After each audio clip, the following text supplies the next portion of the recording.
We have, after Shavuot, we have a new Friday series beginning. I'll show it here and I'll send you all the flyer for it. It's a series in Hebrew with Rav Sarel Rosenblatt. And we have Shavuot Shiurim next week, Sunday night with Rav Herzl Hefter, and on Tuesday morning with Sarah Jo Bensky. Those are the ones that are open to men and women, and then we have other shiurim that are open to women only. We have throughout the week several things going on in English, so I'll send that here as well, and happy for everyone to join us on Zoom.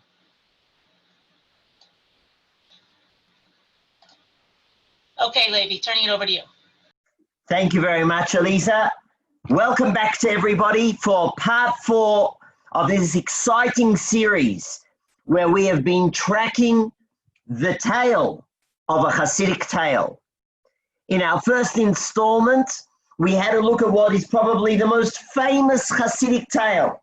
The story, as you all know, of the boy who comes in on Yom Kippur and with an expression that comes from the depths of his soul, he does something, plays a flute, or in other versions, calls out the alphabet, whistles, and that makes all the tefillot go up to heaven.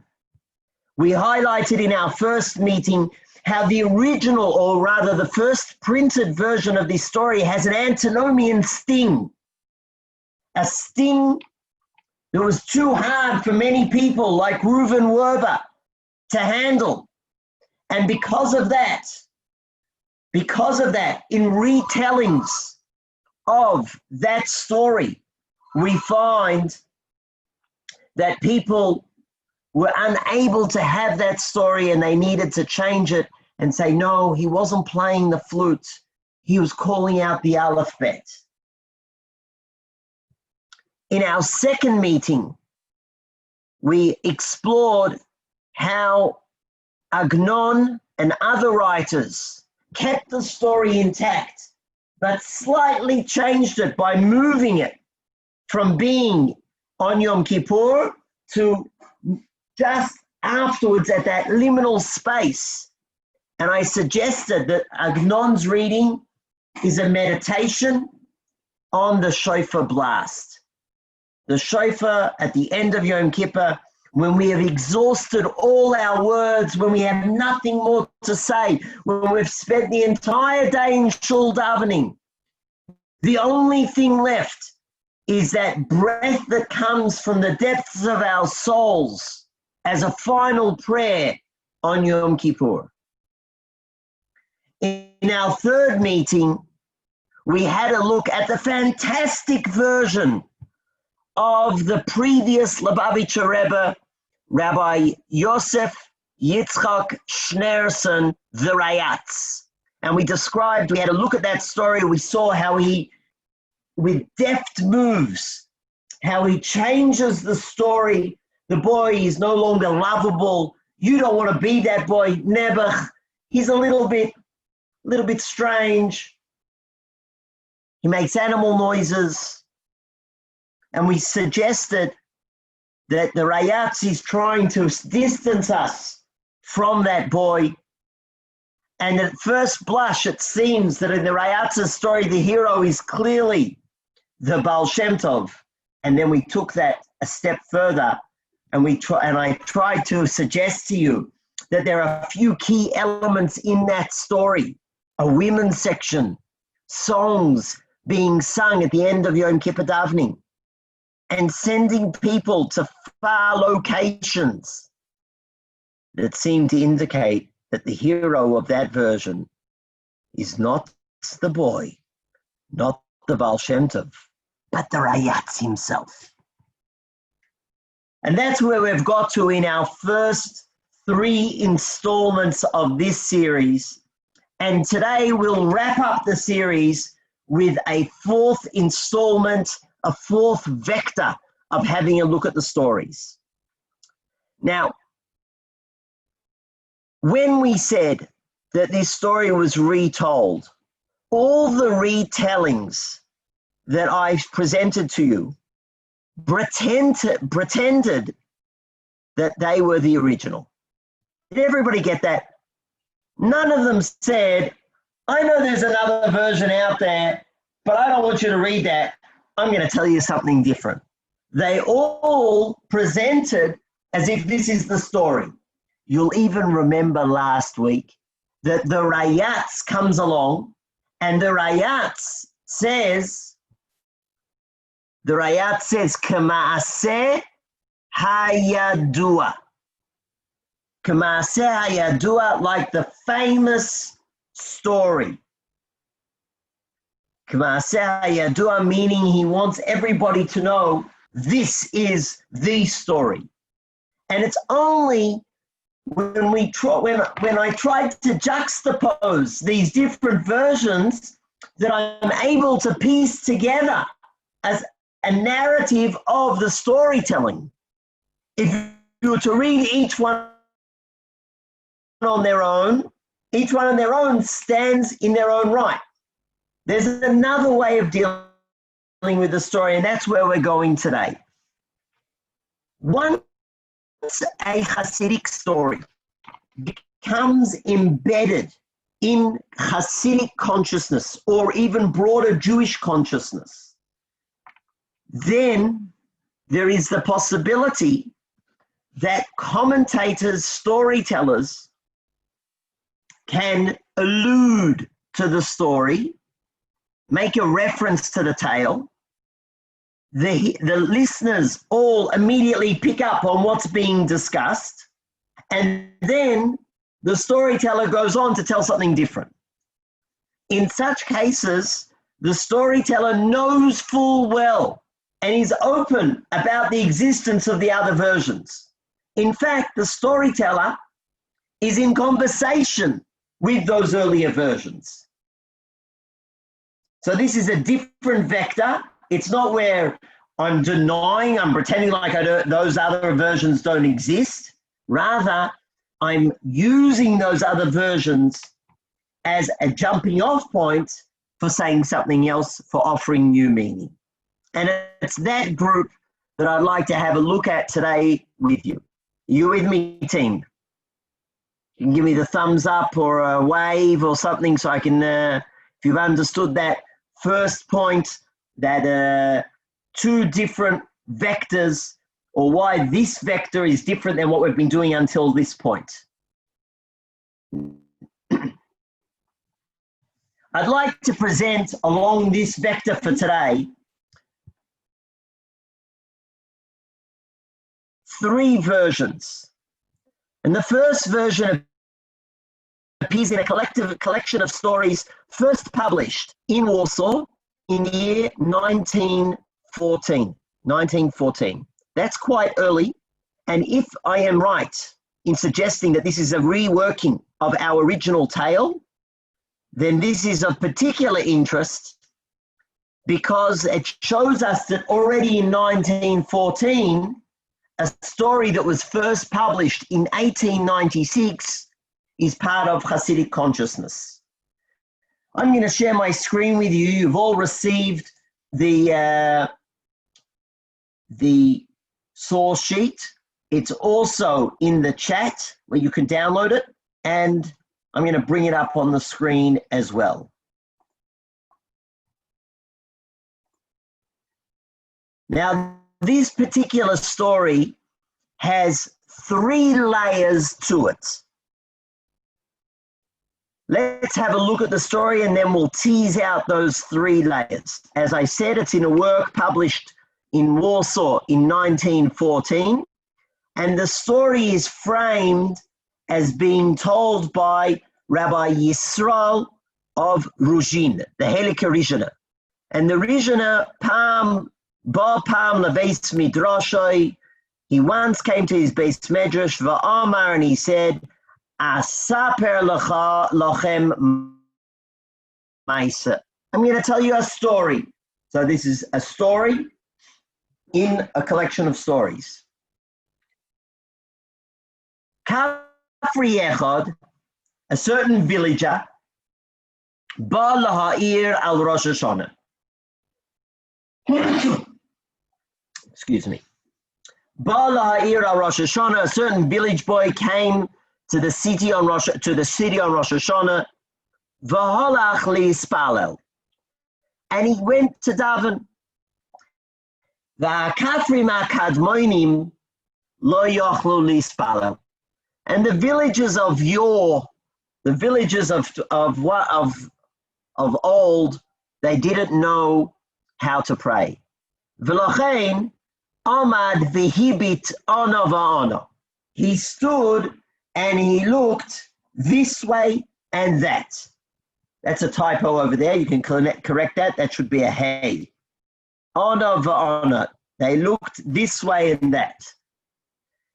Ukeshispalalu shmoneh esrei, and when those villages, the people in the Beis Medrash, in the city, would daven shmoneh esrei, v'haya ha'am boichim, and everybody was crying, in Rosh Hashanah they're crying, Hischil, that Kafri he began to wonder, Ma zoi habchia? Why is everybody crying? Mi hika oisam shem boichim. Who hit them? Who struck them? Why are they crying? There was no brawl in the Beis Medrash. And he thought,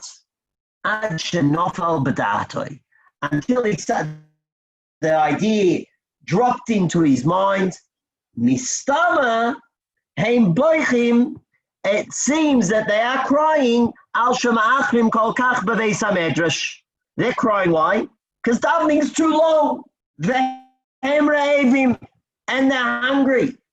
V'hu gam kein haya raiv. He was also hungry. Lochen gam hu hischil livkos. Therefore, he too began to cry. V'lasos koilos, and to make sounds. V'achar shmoneh esrei, k'sheposku milivkos. People, everybody finished the Shtila Shmoneh Esrei, the private tefillah, they stopped crying.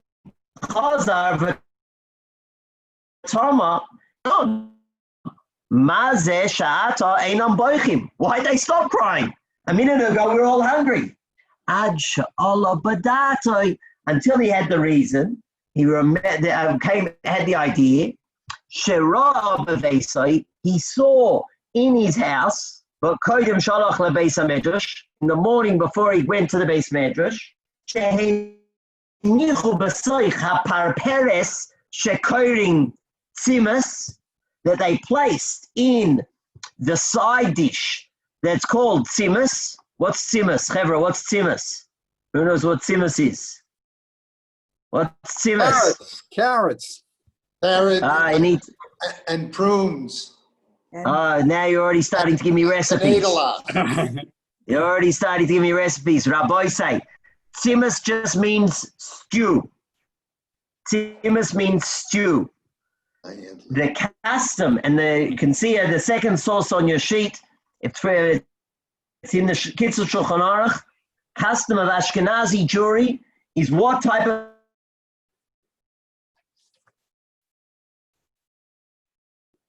of side dish do we have? We have Meir and Simus. Meir in Yiddish means two things. That's the whole point. Yes. Meir in Yiddish means carrots. Carrots, that's right. And it means more. So we have food on Rosh Hashanah. On Rosh Hashanah, you all know this. On Rosh Hashanah, we have food that has various symbolisms in the name. And that's why amongst Ashkenazi Jewry, we have Meir and Simus. What type of stew? A stew that is made from carrots. But a carrot stew might not be so sweet. Nowadays our carrots are very sweet, but carrots aren't always sweet. That's why Yisrael and Masha add prunes to their Meir and Simus. In the Haim, in Australia, we didn't used to add prunes, but we had cinnamon. We put sugar in it. But the idea was that it would be sweet and more, Meir and Simus. But it was a side dish. So back to our Kafri, our villager, who's standing in shul, doesn't understand why why people stop crying if they're so hungry. And he suddenly remembers that at home, he's noticed where he's staying. There was a side dish, a tzimus, a stew side dish, and they put inside that tzimus side dish, chatichas basar yavesh, a piece of dry meat. I think the right way to translate this is uncooked. A piece of uncooked meat. V'hi tzricha bishul gadol, and this piece of meat needs to be well cooked. V'kol mashi yitztamek yoser abasar, and as long as it gets overcooked, then the meat is even better.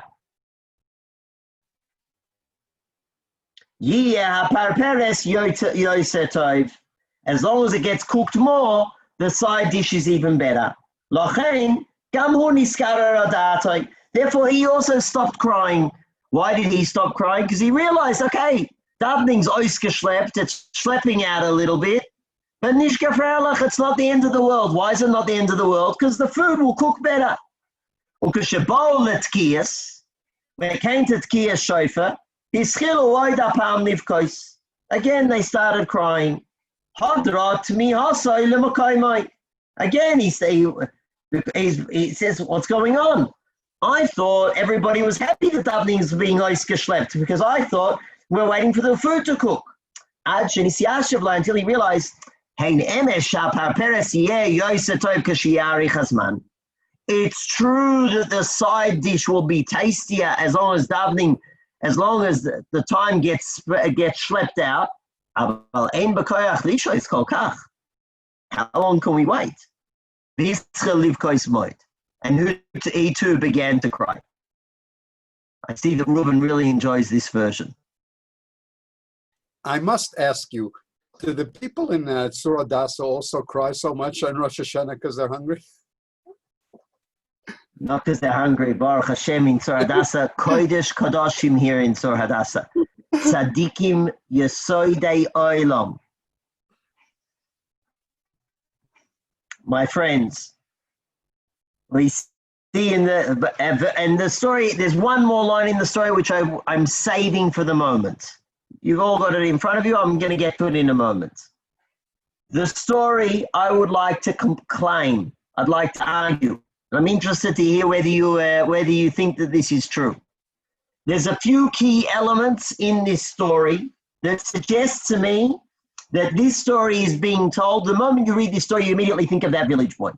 Village, not knowing how to daven, taking your cues from everybody else around you, making sounds. It's in conversation with that village boy story. That's what I'd like to suggest. And when you read this story, you think of all the other stories. And this story is in conversation with that story and saying to us, don't think that every person who makes strange sounds in shul is piercing the heavens. Some of them are just hungry. This is, I would suggest, an element of critique on that other story. Don't think that every simple person who doesn't know how to daven is going to make the Baal Shem Tov's tefillas go up to Shamayim. So that's the first level of this story. The story has another two levels which aren't directly connected to our narrative that we've been exploring, but I still want to put them out there before I take your comments and questions. The story appears in a sefer written by Elazar Dov Giman, who was a Koznitzer Chassid. He grew up in Koznitz, and as Koznitzer Chassid, Hasidic Yid in Poland, and yet he puts the story in whose mouth? He puts the story in the mouth of the Heilige Rishona. If there's one thing you know about the Heilige Rishona, what's the one thing that everybody knows about Rebbe Yisrael of Ruzhin? What do we know about Rebbe Yisrael of Ruzhin, my friends? Go ahead, Johnny. I'm unmuting you. Trying to unmute you. No.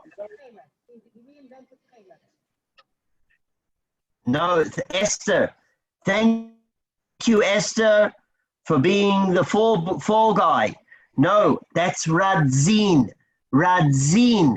Rab Chanoi Chenach of Radzin is Balat Cheles. This is not Radzin. This is Ruzhin. Rabbi Yisrael of Ruzhin. What do we know about Rabbi Yisrael of Ruzhin? Shalom says he was very rich. Oh, Shkoyach. Shalom. Rabbi Yisrael of Ruzhin is known for a type of leadership that said a Yid should walk around respectfully. A Yid should walk around like Reb Shalom Parnas, a nice clean white shirt, clean yarmulke, a tie. That's the way you come to a shir. Said Rabbi Yisrael of Ruzhin, if we dress in a respectful way, that we're like kings, we're children of the king. And therefore, he lived a life that also had an emphasis on materiality. There was criticism, certainly in the following generation. But Rabbi Yisrael of Ruzhin had that as well in his life. By telling this story, by putting this story through, having Rabbi Yisrael of Ruzhin tell the story, he is also, there is an element that's autobiographical. Don't think, says the Heilige Rishna, that the food on my table is just because it's tastier and it's cooked and therefore my davening is longer for the sake of the food. I'm not a simple villager. I'm davening properly. So having Rabbi Yisrael of Ruzhin tell the story is a second level of the story. I think there's a third level of the story, and that's this final line. And the final line, you can see the way I graphically presented it on the source sheet. I don't think it's part of the story. I think it's the editor adding a line. And the editor says, Ukafi hanire, and it would appear, hu moshel al hagolus. This is a parable for the exile. What does that mean that it's a parable for the exile? Who can explain? What does it mean it's a parable for the exile?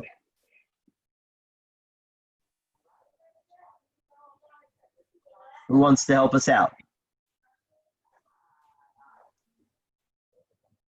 Why is it a parable for the exile? Yes, Aviva.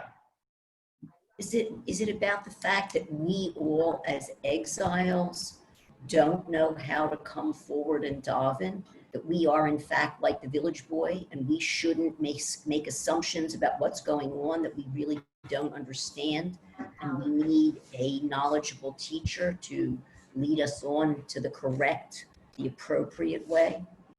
Could be. It could be. That's certainly one way of reading it. Go ahead, Marsha. I think the mashal is in the cooking, that we're saying, okay, HaKadosh Baruch Hu, the longer we're in Galut, then the more we're desiring to return to where we're supposed to be. We understand that this desire is very important, and so it needs to cook and cook and cook. But in the end, how long can we wait before you take us back? Okay, very nice. Very nice. Yeah, Johnny, you want to add something, and then Penina? I want to say that the Ra'av, the hunger here, may be a mashal for the fact that we're hungry for the Geulah.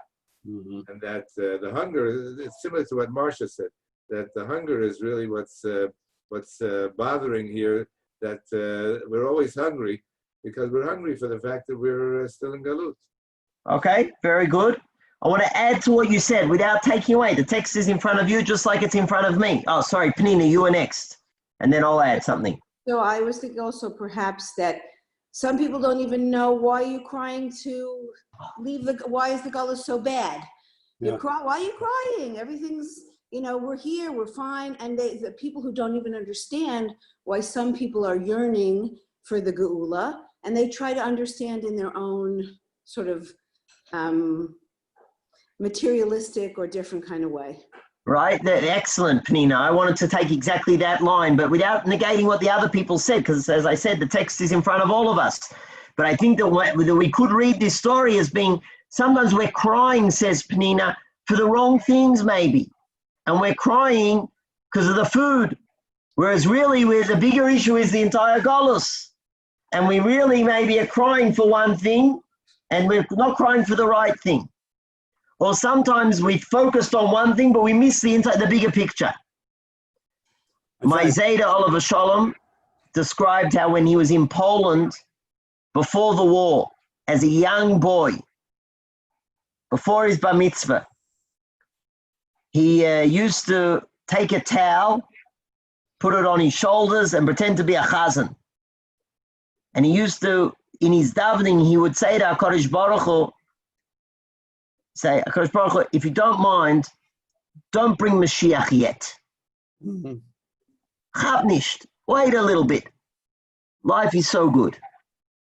I think, for me, that's an unbelievable story from two angles. First of all, he felt that Mashiach was so imminent that he had to ask HaKadosh Baruch Hu, don't bring Mashiach. And of course, the tragedy of that story is that his entire family was wiped out.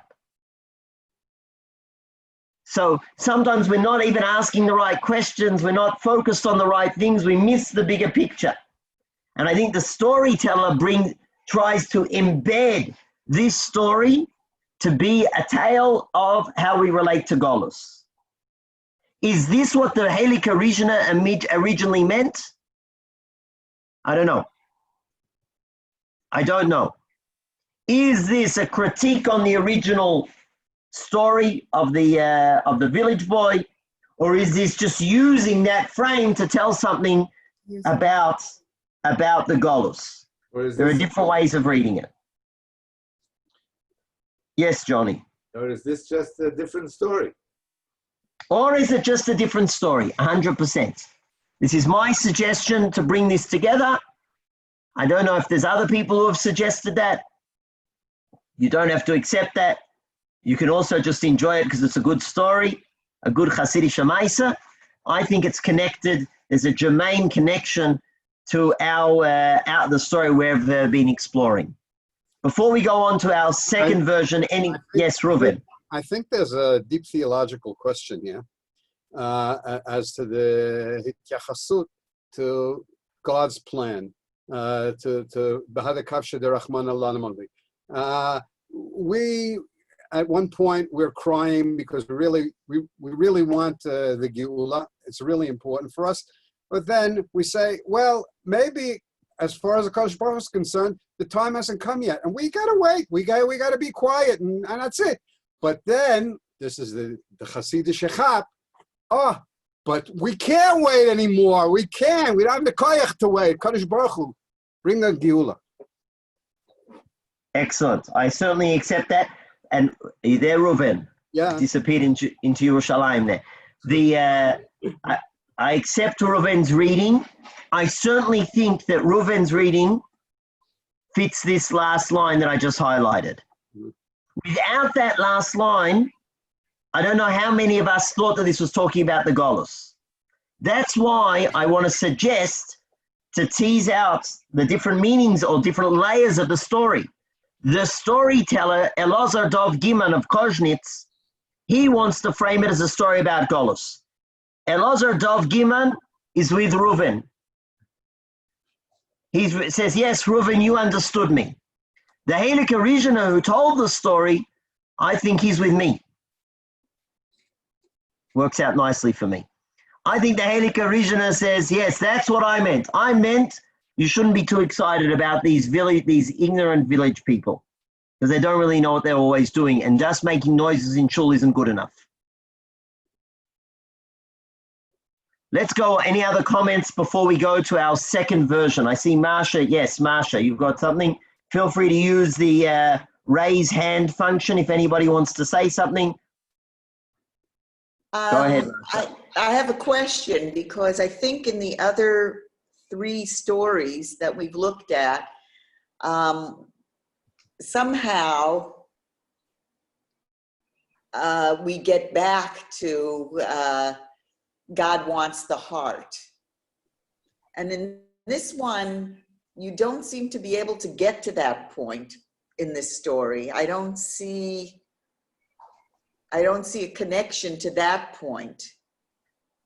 No, I don't. I think it's not there. I think if you read just the Rishonos, I think it's a good point you're making, a good question you're asking, Marsha. If you read the Rishonos version, I think the Rishon is saying, not every person who is crying is really crying from the heart. True, maybe Rahman al but just because a person makes funny noises in shul doesn't mean that that's something that comes me'um kod the libo, from the depths of their heart. That's why I'm reading this as a critique. You with me, Marsha? Okay. I'm with you. You've never seen this one, Marsha. We've never learned this. Yisrael and Marsha, and Aviva have studied with me previously. We've never learned this version before. Any other comments or questions before we go on? Let's go on now to another version. On the second side of the sheet, you'll notice that at the head it says Avishai Mizrahi. Before we read the story, I have to tell you a word of introduction, how I perchanced upon this story. About 10 years ago, I'm invited to Bar Ilan University by Professor Adam Ferziger. And Professor Ferziger, who's in charge of the program in contemporary Jewry, invites me to present on contemporary Hasidus to advanced degree students, a seminar of advanced degree students, contemporary Hasidus. We decide together that I'm going to make a presentation on Hasidic stories. Not this story, on a different story that I was working on at the time, on how that story is retold, similar method, different story. And how Agnon told the story, how Eli Wiesel told the story, Buba, and so on. And I make a presentation. I'm feeling pretty good about myself. I feel like I've done a good job. And at the end of the presentation, one of the advanced students comes over to me and says to me, I wrote a Hasidic story. And my first reaction inside of me was, you? Who are you? Baruch Hashem, I didn't say that. I only thought it. And as a mensch, I said, oh, that's interesting. And he says to me, would you like to see my Hasidic story? Do I want a hole in the head? Well, you think that's what I have time for? But as Baruch Hashem, I didn't say that. And as a mensch, I said, yes, of course. Feel free to send it to me. I want to tell you, I learned such an important lesson that day. I'm so glad that he sent me this story. And what I'm going to share with you appeared in the lead up to Yom Kippur in 2007 on the Kippur website. But I believe that it's been forgotten. Who knows where it is in cyberspace? But Baruch Hashem, Avishai Mizrahi shared it with me so that I can share it with you. Because this is what I'm about to share with you is unbelievable, unbelievable. And if this is the only Chiddush of these 4 classes, the entire series is worthwhile. Let's have a look at it together.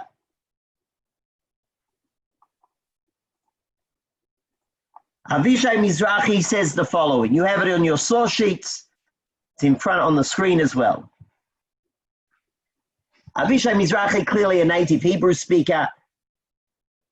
The register of his language is much higher than all the stories we've seen till now. Hashamayim, he writes in modern Hebrew, we'll also read it in modern Hebrew. Hashamayim notim lahachsif. The sky is getting darker.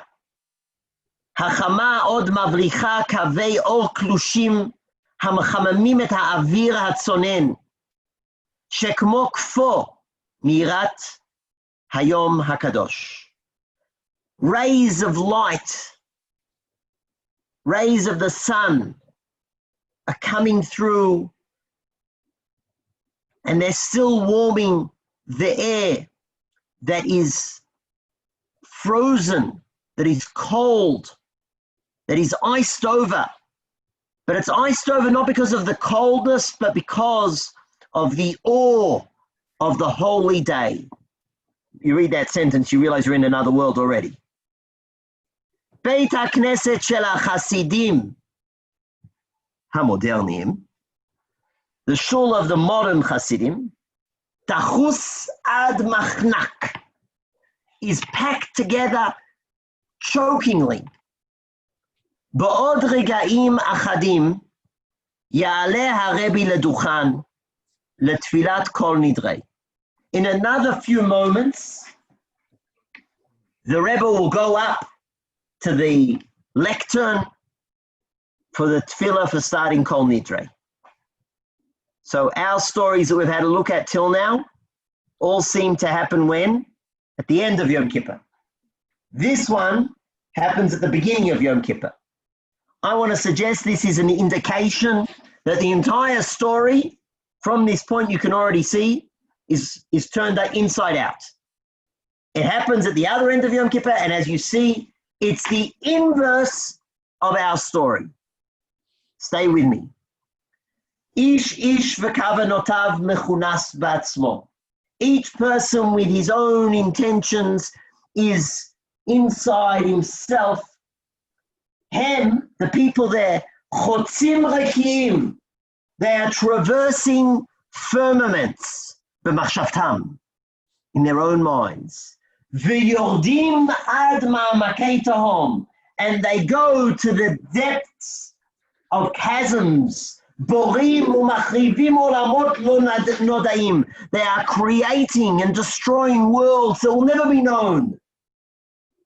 B'kidmat Beit HaKnesset, at the front of the shul, Hechel litzok Hasid echad. One Chassid starts crying out, Aleph, Beis, hu zoek b'kol gadol, v'dma'ot noshrot me'einav. He's crying out in a mighty voice, and tears are falling from his eyes.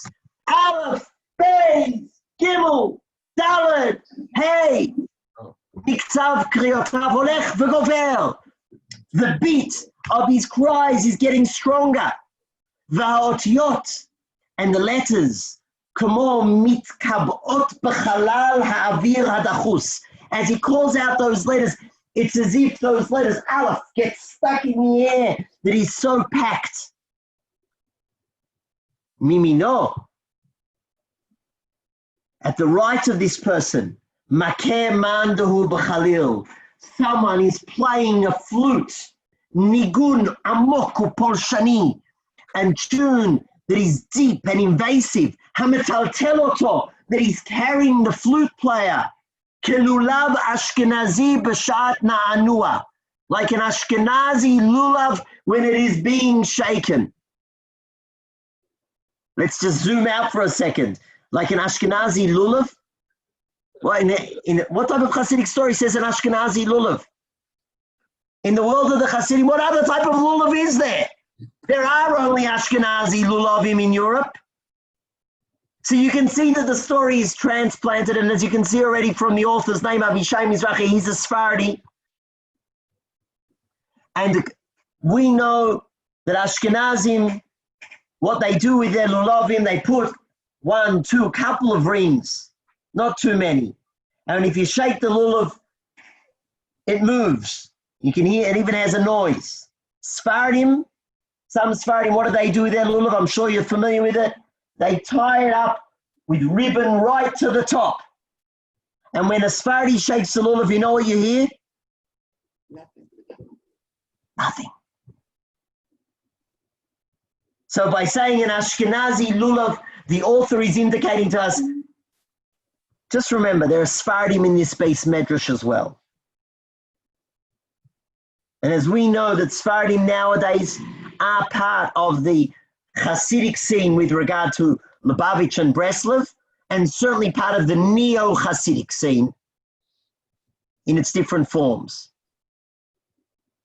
So let's just go back to this base medrash. Aleph base, one person's calling, another person's playing the Chalil and moving around like an Ashkenazi lulav. Me'achor, behind, at the back of the shul, mekaptim shlosha chasidim. 3 Hasidim are jumping, menatrim shuv v'shuv. They are prancing, bouncing up and down. Rokdim k'mo egel rach. They are dancing like a young calf. Umagbim atzmam me'akarka lelo heret. And they're lifting themselves up off the ground without stopping. Yesh mochim kafel kaf b'sa'ara. There are those who are clapping up a storm. Yesh hamitkarbelim betalitot rabot. There are those who are wrapped in many talitot. Mitzemer izim ugmalim. That's made of goat skin and of camel skin. If we have time, we'll come back to how we get a camel in here. Mutsuafim bevad mitzuyatz. They are wrapped in scarves that have tzitzis on them. Yesh hane'emadim al hagagot. There are those who are standing on the roofs. Yesh hamushlachim arza. And there are those who have thrown themselves on the ground. Mitpalshim ba'afar u'ba'avak drachim. And they are wallowing in the dust and the dirt of the way.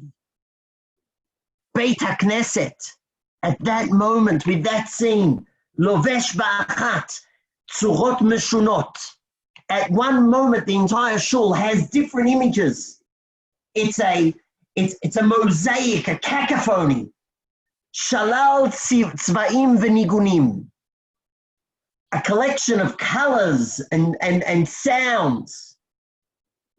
Uvetoch blila kolot v'azakot. And through that mix of sounds and cries, matchilah tefillah.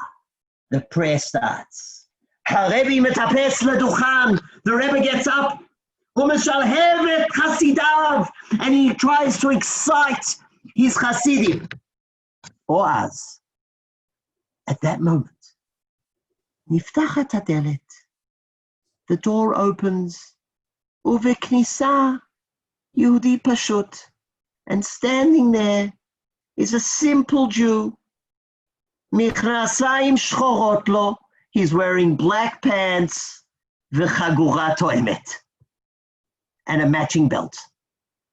Lavush b'chultza levana, wearing a white shirt. Kittel mesorati otef oto, he's wearing a traditional kittel. Ulerosho otef oto, ulerosho, and on his head, metucha kippah sruga behira. He's wearing a light kippah sruga. Huochez biado, look at this, he's holding in his hand Sidur Rinat Yisrael. He's holding a Sidur Rinat Yisrael. We're talking about Hasidim Modernim, Lorraine. These are Hasidim Modernim. He's holding a Sidur. What? I thought I was muted. I read your lips. He's holding a Rinat Yisrael Sidur. Let's just recall Rinat Yisrael, for those who just make sure we're all on the same page. Rinat Yisrael, when it came out, it was a revolution. It was a Sidur that had not where they just stuck in a sheet that says the Tfilah L'Shlom Hamdina, or as an appendage at the back. Tfilah L'Shlom Hamdina, the Tfilah L'Chayalim, Tfilah, a section that describes Yom Ha'atzmaut, and says what we should do. It fits in the right place, in the same font. How many of us this morning opened up a Tfilat Rinat Yisrael to have a look at what you say on Yon Yerushalayim. It was printed in a readable font, new printing. At the bottom, the most difficult words are translated into modern Hebrew. It's an accessible siddur. It was a revolution in the 60s. Nowadays, what's Rinat Yisrael? Old Faithful, standard. Can't go wrong with it. Our young man with his white shirt, black pants, and matching belt comes in with a Siddur Rinat Yisrael, umechapes makom lashevet. And he wants to sit down. You've got people standing on the roofs, people dancing, people moving around like an Ashkenazi look. He wants to sit down. HaChasidim mabitim betmiha be'elem hazal. They look at this strange young man, and הוא מניח את הסידור על השטנדר. He puts his siddur down, פותח אותו, he opens it, וממלמל לעצמו תפילה זכה. And he says quietly, תפילה זכה, a tefillah that many of us are familiar with, that appears in many machzorim. For those of us who get to shul early, because we don't want to lose our seat. And what are you going to do on Erev Yom Kippur on Friday at Kol Nidrei time when you get to shul and they haven't started? Now's not the time to talk Lashon Hara. That I do all year round. Now's the time you want to get yourself into the mood. So you open up, you start saying Tfilah Zakah. Umitnadned kalot. And he shuckles gently. עכשיו חמת החסידים בוערת. The anger of the Hasidim is burning. הם מבקשים להוציאו בכוח גדול וביד חזקה. They want to get rid of him. הוא בז לתפילה. He's despising prayer. הם זועקים, they cry out. מחלל את השם. He's being מחלל Hashem. He's desecrating. Notice, not the bloke who's blowing the Khalil. This person with his matching belt and Rinat Yisrael Siddur, who shuckles softly, he's the one who is Baz La Hashem. He's the one who's Mechalel. Yehudi Pashut V'Am Haaretz, ein mekomo b'beit hakneset. Such an Am Haaretz, such a simple Jew has no place in the shul. Mitgabrim hakriyot, the cries get louder. Harebi mahaseh et chasidav. The Rebbe quietens down his chasidim. He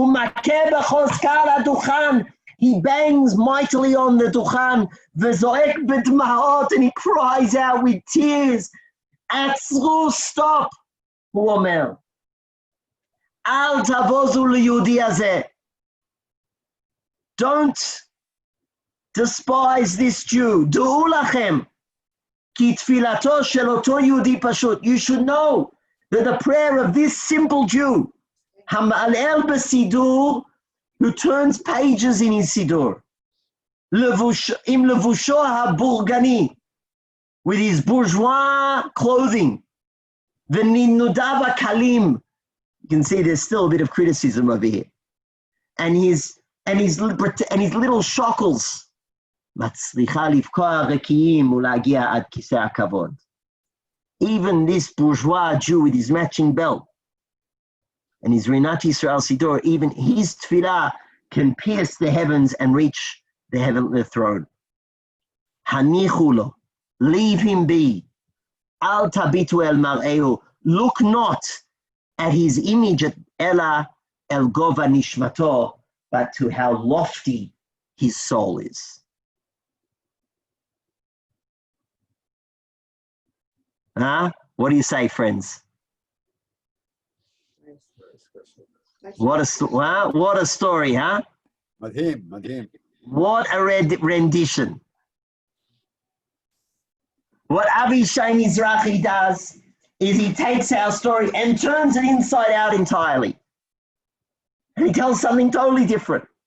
The inverse. It's the inverse of our story. To understand this story, you have to know everything that we've been discussing in the 3 previous stories. If you don't know the 3 previous classes, if you don't know any of that, this story doesn't have any meaning to you. And what's Avishai Mizrahi saying? Avishai Mizrahi, I want to suggest, is saying to us, this is a critique. This is a critique that sometimes the quest for spirituality reaches a stage that we think that the former form, the old forms, no longer have a place. Avishai Mizrahi is saying, don't get so caught up in that, in all those colors. There's a way to also just daven from Arinat Yisrael Sidur. That's also okay. Sometimes that antinomian act becomes so strong and becomes so prevalent that a person who just wants to daven, people look at it and say, that's not davening. If you're just going to your regular 8:30 minyan and taking out a Rinat Yisrael, that's not real davening. And Avishai Mizrahi, in a beautiful passage, is saying, you know what? It's true. You can be putting on all these different talesim made of camel wool, and you can be jumping up and down, crying out Aleph base, and you can be davening either at 5 in the morning or at 10 in the afternoon. But you should know that the person who's got the matching belt, that those prayers are also okay. And don't forget that. Exquisite. I have 3 minutes left. I want to leave you with a final version that appeared a few years ago in Makor Rishon. Rabbi Chaimi Navon, who writes a lot, he's a community rabbi in Modi'in, I believe, and he had 6 vignettes that he published before the Yamim Noraim in 2016. Short stories, not even scenes, not stories. כשנכנס הנער הצעיר לבית הכנסת, when the young boy came into the shul, עצר אותו הגבאי הוותיק. The veteran Gabbai stopped him. Hachalil nishar b'chutz. The flute stays outside, Amal Betokef, the Gabbai said firmly. Ze muktzah. It's muktzah. The lad looks at him and he says to him, Aval b'shana shavra, harav kol kach hitlev me'achilul sheli. What are you talking about? Last year, the rabbi was so excited by my chilul, by my flute desecration. Hitonen hana. V'kulchem itchaltem mesaper, and you all said, ech b'chalili, with my chalil, with my desecration, bakati rekiyim, I pierced the heavens. Shatem betfilatchem, lo hitzlachtem lagia lehem, that you, in your prayers, didn't manage to do. You were so excited. Why can't I bring my chalil in again? Ze oved rak pam achat, amar hagabay b'tzar. That works one time. Hayta lecha shana shlema lilmod. You had a whole year to learn. So Rabbi Chaimi Navon, in this version, you have to know the original again. And that's why I put it on this sheet. All 3 versions that I presented today have deeper meaning when you realize that they're in conversation with something else. The first one that we saw today says, don't be fooled, not every crying comes from the heart. Second version, don't think that when you go to an antinomian extent that there's no room for the nomian. And this final version that I'm sharing with you today suggests that we need to be careful that the antinomian doesn't become the nomos, doesn't become the law. What worked last year isn't going to work again. You can only ever do that one time, really. Hayta lecha shana shlema lilmod. It's all right to be a simple person who doesn't know how to pray and to express yourself from the depths of your heart one time. But then you have to try to move it forward. Then you have to try to learn. And with that, my friends, I conclude our series together, our 4-part series, a tale of a Hasidic tale, where we tracked an antinomian tale, the blunting of that antinomianism, the retelling and making it a story about the storyteller himself, and finally today, seeing critiques that are based on the story, that are in conversation with that story. And I leave you with those final words. Hayta lecha shana shlema lilmod. I hope that you've all felt that over this 4-part series, you've all learned something new. I certainly have, from your comments and your suggestions, and I look forward to having further opportunities to study together. Thank you very much. We'll leave it there. Thank you. Thank you. Shabbat shalom. Thank you. Shabbat shalom. Thank you. So. To